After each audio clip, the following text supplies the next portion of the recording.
As roda patah, truk syarat muatan permen terguling di Bojonegoro.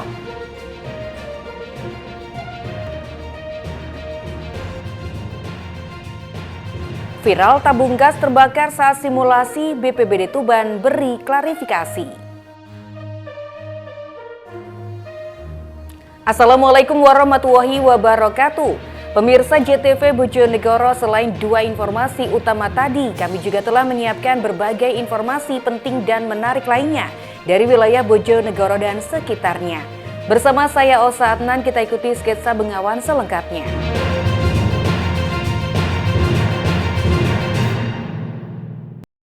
Pemirsa, kita awali informasi yang pertama.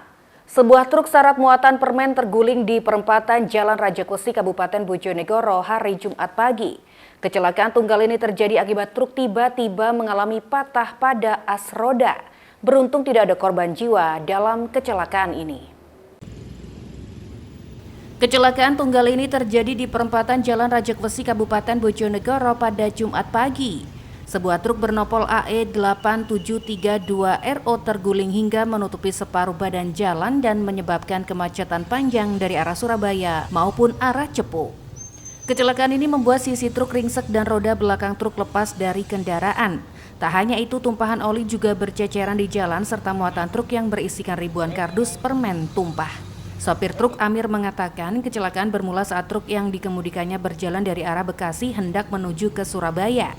Sesampainya di perempatan lampu merah Jalan Raja Kusi, Bojonegoro, truk mengalami guncangan akibat jalan bergelombang sehingga menyebabkan as roda belakang patah. Kondisi ini membuat truk kemudian oleng dan terguling menutupi separuh jalan. Beruntung tidak ada korban jiwa dalam kecelakaan ini, sementara sopir truk hanya mengalami luka ringan. Mas, boleh dijelaskan untuk kronologinya ini bagaimana ya? Ini saya dari Bekasi mau nganter permen ke arah Surabaya, daerah Kenjeran. Nah, kebetulan tadi lampu merah kan, pas saya sudah ngerem, ternyata lampu ini langsung hijau. Saya jalan pelan-pelan, tiba-tiba langsung putus. Suara bunyi kayak ledakan, langsung miring jatuh. Asnya putus mas ya? Iya, asnya putus. Ternyata saya pikir rodanya yang pecah, ternyata asnya yang putus. Yang jelaskan jalannya bergelombang atau bagaimana Mas? Jalannya gelombang sih, memang apa ya? Terlalu miring, terlalu dalam kan.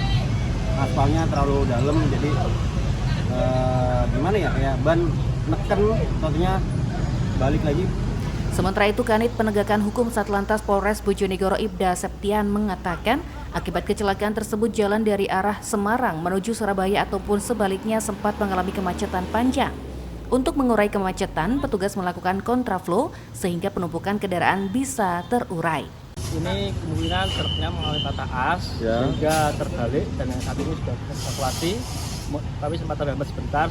Alhamdulillah sudah kita evakuasi dan segera mungkin kita rekayasa lalu lintas untuk pelajaran lalu lintas ke arah baik Surabaya maupun arah Cepu. Terima kasih. Berarti kontraflow ya sementara ini ya? Kita kontraflow, sebagian kita latihan Panglima Polim untuk alternatifnya. Petugas kepolisian dari Satlantas Polres Bojonegoro yang tiba di lokasi langsung mendatangkan mobil derek untuk mengevakuasi truk. Arus lalu lintas kembali normal setelah truk beserta muatannya berhasil dievakuasi oleh petugas. Edo Jody Aldian, JTV Bojonegoro. Sementara itu, sebuah truk box syarat muatan terguling usai mengalami kecelakaan tunggal terjadi di jalur ring road Timur Ngawi. Kecelakaan diduga akibat sopir mengantuk hingga kendaraan hilang kendali. Sebuah truk box muatan frozen food terguling di jalur ring road Kabupaten Ngawi, Jumat. Kondisi truk yang melintang di jalan membuat polisi harus memberlakukan sistem buka tutup agar tidak terjadi kemacetan. Kanit Gakum Satlantas Polres Ngawi, Ibda Yudi Yulianto menjelaskan, kecelakaan bermula saat truk box Nopol AG 8753 AM yang dikemudikan oleh Agus Bindra Wahyudi, 33 tahun, warga Kecamatan Mojo, Kabupaten Kediri, melaju dari arah timur menuju ke barat. Diduga sopir dalam keadaan mengantuk dan dengan kecepatan cukup tinggi. Di lokasi jalan yang berbelok, diduga sopir tidak dapat mengendalikan laju kendaraannya hingga membanting kemudi dan terguling. Akibat kejadian itu, sopir mengalami luka ringan dan dilarikan ke rumah sakit terdekat. Dan sementara sopir mengantuk. Truk box dari arah timur menuju ke barat dan tidak bisa menguasai laju kendaraan, akhirnya terguling di TKP. Ada korban dan? Korban driver luka ringan sudah dibawa ke rumah sakit. Dan di sini memang sering kecelakaan dan Ya, karena para driver tidak bisa menguasai laju kendaraan karena ada tikungan tajam. Kasus kecelakaan tunggal tersebut telah ditangani unit Gakum Satlantas Polres Ngawi. Truk box naas selanjutnya dievakuasi ke pos laka lantas terdekat. Itu Wahyu, JTV Ngawi. Pemirsa, petugas BPBD Kabupaten Tuban membuat panik para siswa sekolah dasar yang sedang mengikuti pelatihan simulasi penanganan bencana. Pasalnya, sebuah tabung gas LPG yang dipegang petugas terbakar dan terlempar di dekat para siswa SD. Video tersebut viral dan menjadi perbincangan hangat di media sosial. Kepanikan melanda kegiatan simulasi penanganan dini kebencanaan yang digelar di kantor BPBD Kabupaten Tuban. Sejumlah siswa sekolah dasar yang bersama para guru yang menjadi peserta berhamburan dan panik lantaran tabung gas LPG yang dipegang salah satu petugas terbakar. Video yang direkam oleh salah satu guru ini viral dan menjadi perbincangan hangat di media sosial dalam beberapa hari terakhir. Oleh petugas, tabung gas yang terbakar dilempar ke tempat terbuka agar tidak membahayakan banyak orang. Beruntung, petugas BPBD tersebut segera mengambil apar dan langsung memadamkan api yang terus menyembur dari LPG 3 kg tersebut. Kejadian tersebut terjadi saat kantor BPBD Tuban menerima kunjungan dari salah satu sekolah dasar pada Senin 26 Februari 2024 lalu. Kalaksa BPBD Tuban, Sudarmaji, mengatakan, kejadian tersebut terjadi saat salah satu petugas BPBD Tuban usai memberi materi pokok penanggulangan bencana seperti cara menangani adanya gempa, banjir, serta tata cara penggunaan alat yang ada di BPBD Tuban. Karena banyak wali murid yang hadir, petugas juga mengajarkan cara menangani jika ada tabung gas bocor. Sejumlah wali murid dan guru mencoba memadamkan tabung gas melalui regulator. Namun saat tabung dibawa petugas terjadi kebocoran pada leher tabung gas sehingga menyambar ke bawah. Karena banyak siswa akhirnya tabung gas dibawa ke tempat aman lalu dipadamkan menggunakan apar. Tak ada korban luka baik petugas maupun siswa, karena seluruh petugas yang terlibat juga sudah memiliki sertifikat pemadam kebakaran. Nah, ketika pada peragaan itu, pas nama regulatornya ditutup, ternyata masih ada kebocoran di di tabung gas yang dipegang oleh teman petugas ini. Akhirnya api menyambar ke bawah dan akhirnya terjadi api yang agak besar. Nah, ya sebenarnya sekaligus disampaikan, kalau seperti ini pun jangan panik, tapi harus kemudian dicarikan solusinya, segera cari apar. Nah, karena di depan dia ada beberapa anak-anak yang duduk, ya jaraknya sudah jauh, tidak dekat. Ya akhirnya dia melempar tabung itu ke tempat yang paling aman, karena si petugas ini sebetulnya dulu juga petugas damkar, jadi punya sertifikasi damkar. Kenapa? Karena dulu kan damkar itu gabung di sini. Semua petugas saya di sini itu semuanya punya sertifikasi pemadam kebakaran. Pasca video viral tersebut beredar luas, pengunggah video tersebut juga sudah meminta maaf kepada BPBD Tuban, serta mengupload video kegiatan tersebut secara utuh. Ziki Muhammad, Husni Mubarak, CTV Tuban.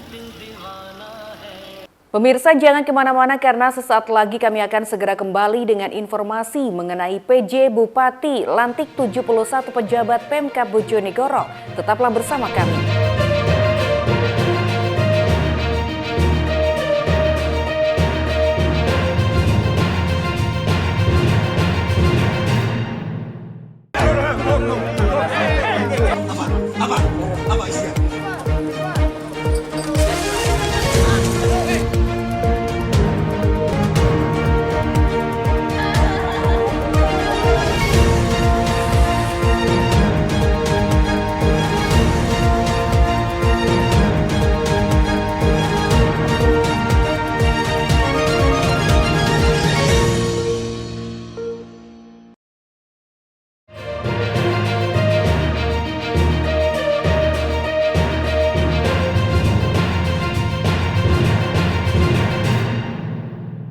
Terima kasih pemirsa Anda masih bersama kami.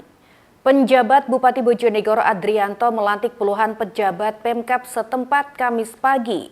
Ada sebanyak 71 pejabat yang dilantik dan diambil sumpah janji jabatan mulai dari pejabat administrator, pengawas, dan kepala sekolah. Penjabat Bupati Bojonegoro Adrianto melantik puluhan pejabat Pemkab setempat di Gedung Angling Darba Bojonegoro pada Kamis pagi. Pejabat yang dilantik dan diambil sumpah janjinya masing-masing adalah jabatan administrator, pengawas, dan jabatan kepala sekolah. Total ada 71 pejabat yang dilantik, terdiri dari 24 pejabat administrator, 17 pejabat dengan jabatan pengawas, dan 26 jabatan kepala sekolah. Adapun pengangkatan dalam jabatan administrator, yakni Kepala Pelaksana BPBD yang sebelumnya dijabat oleh Ardian Orianto, kini dijabat oleh Laila Nuraini yang sebelumnya menjabat sebagai Camat Kepoh Baru. Sementara Ardian Orianto kini menempati jabatan baru sebagai Camat Padangan. Sementara untuk jabatan Sekretaris Dinas Kominfo yang sebelumnya dijabat oleh Nanang Dwi Cahyono, kini dijabat oleh Muhammad Haryanto yang sebelumnya menjabat sebagai Camat Padangan. Sementara Nanang Dwi Cahyono kini mengemban jabatan baru sebagai Sekretaris Dinas Pemadam Kebakaran dan Penyelamatan.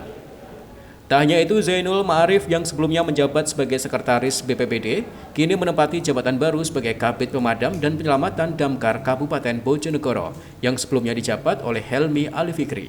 Sedangkan Helmi Ali Fikri kini menjabat sebagai Camat Sukosewu. Penjabat Bupati Bojonegoro Adrianto mengatakan pelantikan pejabat administrator, pengawas maupun fungsional tersebut bertujuan untuk mencari ide-ide baru dan penyegaran di dalam struktur organisasi yang ada. Pasalnya saat ini banyak tantangan yang terjadi di tengah masyarakat, terutama masalah kesejahteraan. Untuk itu pihaknya melakukan penyegaran agar bisa mengatasi dan menyelesaikan tantangan yang dihadapi saat ini.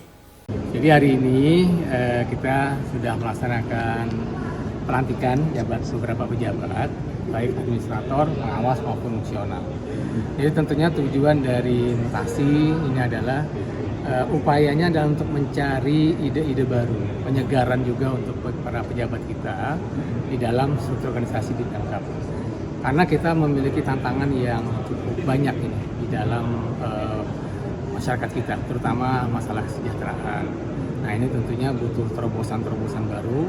Itu yang saya harapkan dengan para pimpinan yang baru, pejabat yang baru nanti bisa memberikan ide-ide baru, terobosan-terobosan baru untuk mengatasi tantangan-tantangan yang akan kita hadapi. Edo Jody Aldian, CTV Bojonegoro.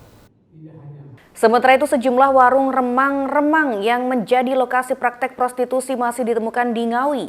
Terbukti meski sering dirazia, Satpol PP Ngawi kembali mengamankan 3 pekerja seks komersial. Ketiga pekerja seks komersial atau PSK diamankan dari salah satu warung remang-remang yang ada di Desa Dawung, Kecamatan Jogorogo, Kabupaten Ngawi. Mereka diamankan oleh petugas Satpol PP dalam razia menyambut bulan suci Ramadan.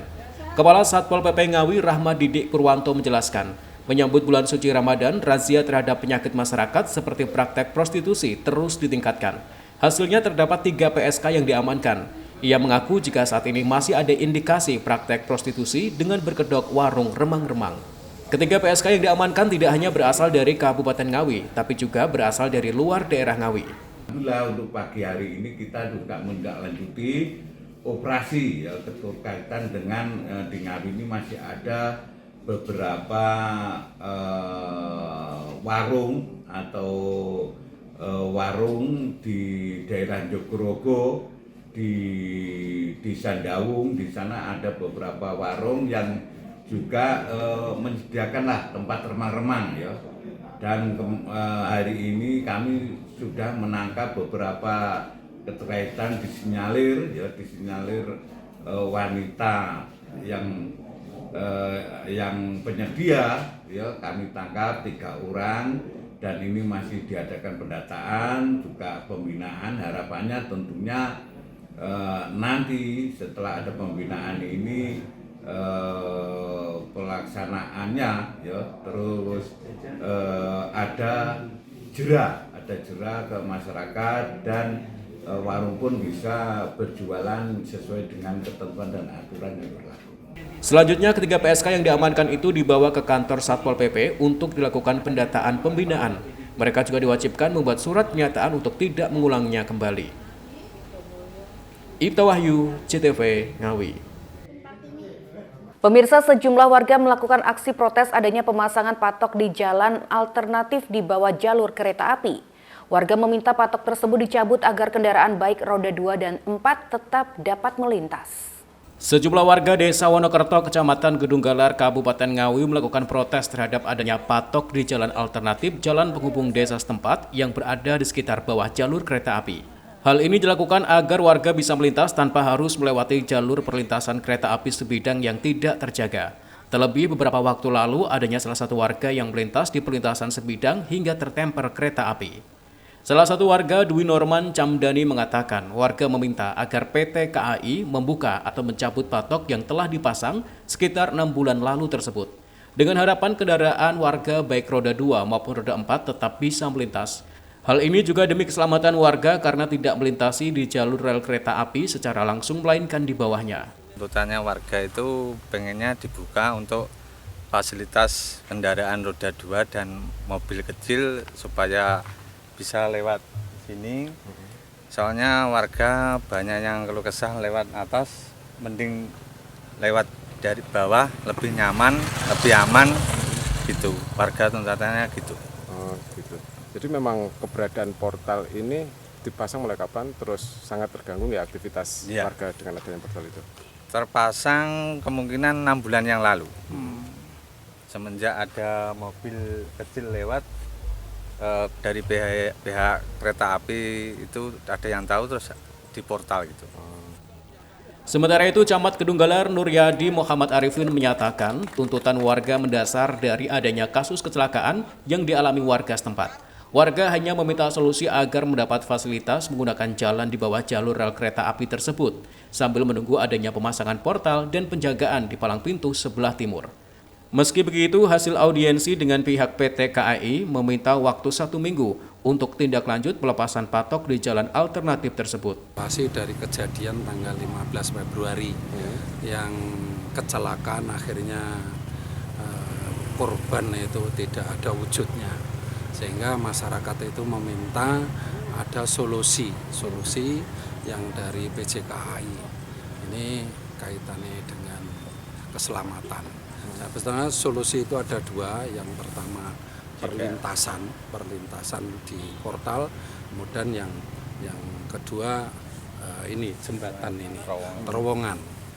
Nah, terus keputusan dari masyarakat itu meminta terowongan itu patoknya dicabut atau digeser.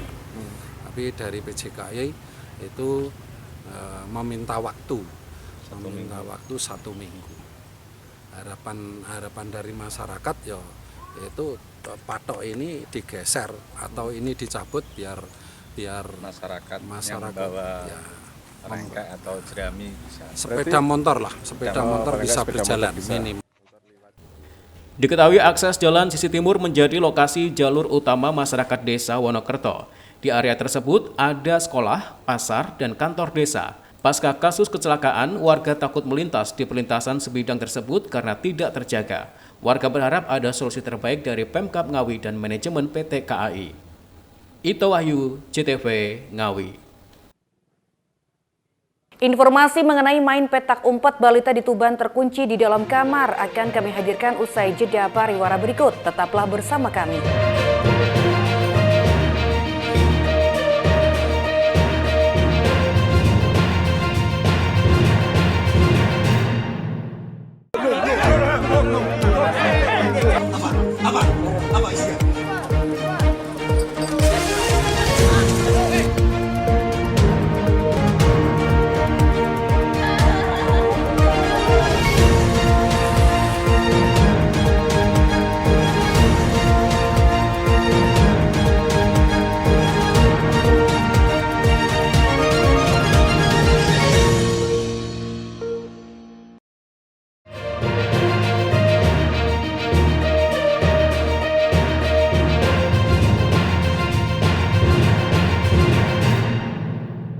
Pemirsa, terima kasih Anda masih di Sketsa Bengawan. Seorang balita di Kabupaten Tuban terkunci di dalam kamar saat bermain petak umpet dengan kakaknya. Panik karena banyak aliran listrik berbahaya, orang tua korban meminta bantuan petugas damkar.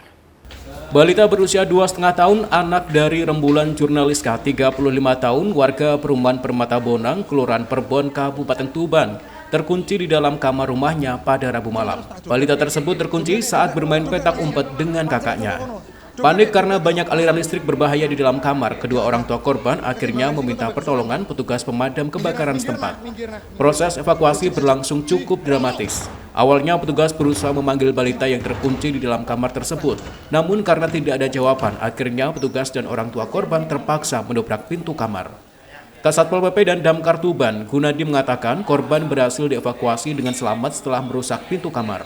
Ini kami menerima pengaduan yang lain dari Ibu Rembulan Jurnaliska yang itu beralamat di Perumahan Permata Bonang Tuban, yang melaporkan bahwa anaknya terkunci atau terjebak di dalam kamar. Nah, sementara di dalam kamar itu banyak aliran-aliran listrik yang cukup membahayakan. Nah, di tengah kegugupan itu mereka mengadukan ke teman-teman damkar, kemudian tim kami meluncur ke lokasi dan betul ternyata ditemukan anak kecil 2,5 tahun itu terjebak di dalam kamar, sementara kedua orang tua dan kakaknya itu ada di luar. Dan kami cermati betul ternyata itu memang terkunci. Jadi bukan kok karena macet. Mungkin karena informasinya kan anak ini bermain dengan kakaknya petak umpet, kemudian mungkin sembunyi di dalam kamar, kunci itu dimainkan, terkunci tapi tidak bisa membuka. Sementara orang tuanya kan gugup karena di dalam banyak aliran listrik yang membahayakan. Di tengah kegugupan itu akhirnya tim kami terpaksa merusak kunci pintu itu, dan alhamdulillah pintu bisa terbuka dan anak ini selamat. Kejadian ini bisa menjadi pembelajaran bagi kita bersama agar lebih waspada dan menjauhkan hal-hal yang dirasa dapat membahayakan keselamatan anak. Sigi Muhammad, Husni Mubarak, CTV, Tuban. Sementara itu, 5 hari tak pulang ke rumah, warga Kabupaten Lamongan justru ditemukan tewas mengambang di sebuah tambak. Diduga korban terpeleset dan tercebur ke dalam tambak hingga akhirnya meregang nyawa. Warga Desa Panggang, Kecamatan Glagah, Kabupaten Lamongan digemparkan dengan penemuan jasad Muhammad Mukhtar Sauki di tambak milik Jampi, warga setempat pada Rabu. Sebelumnya, pria 28 tahun warga desa setempat ini dilaporkan 5 hari tak pulang ke rumah. Penemuan korban bermula saat salah satu warga melintas di tambak setempat. Secara tidak sengaja, warga tersebut melihat sesosok mayat terapung di tambak. Kemudian, hal ini dilaporkan kepada pihak kepolisian. Pihak kepolisian dibantu petugas BPBD dan warga langsung mengevakuasi jasad korban untuk dilakukan visum. Jasad korban sulit dikenali karena kondisinya sudah membusuk. Kapolsek Glagah AKP Bambang mengatakan tidak ditemukan tanda-tanda kekerasan pada tubuh korban. Diduga korban meninggal dunia karena terpeleset dan tercebur ke dalam tambak. Zulkifli Zakaria, CTV, Lamongan. Pemirsa, seorang remaja diduga hilang tersesat di hutan Kabupaten Nganjuk. Hingga kini, warga bersama petugas masih melakukan pencarian di dalam hutan, namun korban belum ditemukan.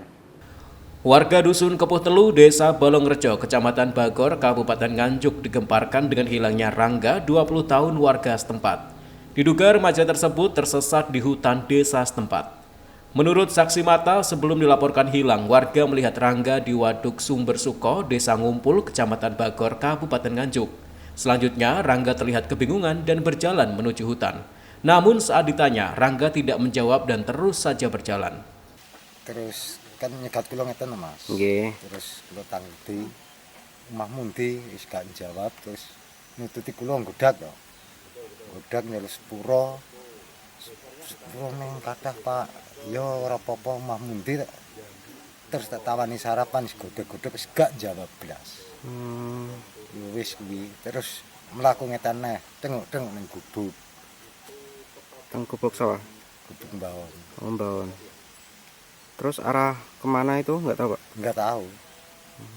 Oleh pihak keluarga, kejadian ini selanjutnya dilaporkan kepada polisi dan BPBD untuk dilakukan pencarian di hutan bersama dengan warga.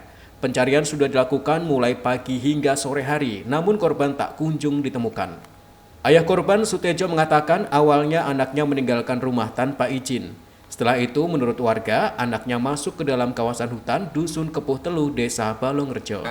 Dapat info dari warga sekitar sini. Kalau serangga itu pergi ke arah barat, ke arah hutan, arah ke utara. Terus saya langsung keluar mencari dia, ketemu orang mencari rumput. Lalu saya tanya, dia tahu ciri-cirinya. Kemarinnya itu menemui dan bertanya tapi tidak dijawab sama serangga. Ciri-cirinya serangga itu maksud saya. Terus pada akhirnya orang yang cari rumput terus pergi. Terus saya pun juga ikut pergi melanjutkan perjalanan untuk mencari anak saya lagi, serangga. Saya muter-muter sampai desa Kebun Timun sampai Embulung, balik lagi ke arah situ. Terus saya pulang, nggak ada hasil. Lalu sorenya sekitar habis maghrib jam 7 saya pergi lagi ke desa Gagan, menemui teman saya, dan saya minta di-share ke grup WA atau lain-lain lah intinya, supaya bisa menemukan anak saya, dapat informasi. Pada akhirnya ada orang telepon kalau dia tahu ciri-ciri anak saya Rangga. Terus saya diajak ke rumahnya. Lalu saya bertanya sama yang tahu ciri-cirinya Rangga itu. Lalu saya pulang ambil orang 8 orang sama yang tahu itu ke tempat lokasi yang dia jumpai di pagi hari itu, hari Minggu pagi. Terus selanjutnya saya langsung ke tempatnya itu, istilahnya mencarilah, pulang sampai jam 2. Nah untuk langkah selanjutnya saya lapor ke RT, ke perangkat desa, langsung pencarian penggerbekan sampai sekarang. Hingga kini pihak BPBD Nganjuk dibantu masyarakat melakukan pencarian serta akan melakukan pemetaan wilayah hutan bersama dengan perhutani guna menemukan Rangga. Untuk saat ini Mas, kita backup untuk pencarian atau informasi warga hilang dari warga Poh Telu yang informasinya memang baru masuk 2 hari ini. Tapi ternyata kejadian itu sudah meninggalkan rumah dari hari Sabtu. Terakhir terlihat kemarin itu dari warga ngumpul sendiri menyampaikan di sekitaran waduk Sumber Suko ini. Hanya kita kejar informasi ke sini, kita pastikan dan akan kita ren untuk metode pencarian kita seperti apa bersama warga sekitaran rumah korban. Orang tua korban berharap Rangga bisa cepat ditemukan dalam kondisi selamat. Ahmad Sarwani, JTV, Nganjuk. Pemirsa, berikut tadi informasi terakhir di Sketsa Bengawan edisi hari ini. Jangan lupa follow media sosial kami di alamat di bawah ini dan juga kirimkan kritik saran Anda ke alamat email jtvbojonegoro@jtv.co.id. Saya Osa Adnan beserta seluruh kerabat kerja yang bertugas mohon undur diri dari hadapan Anda. Terima kasih atas kebersamaannya. Wassalamualaikum dan sampai jumpa.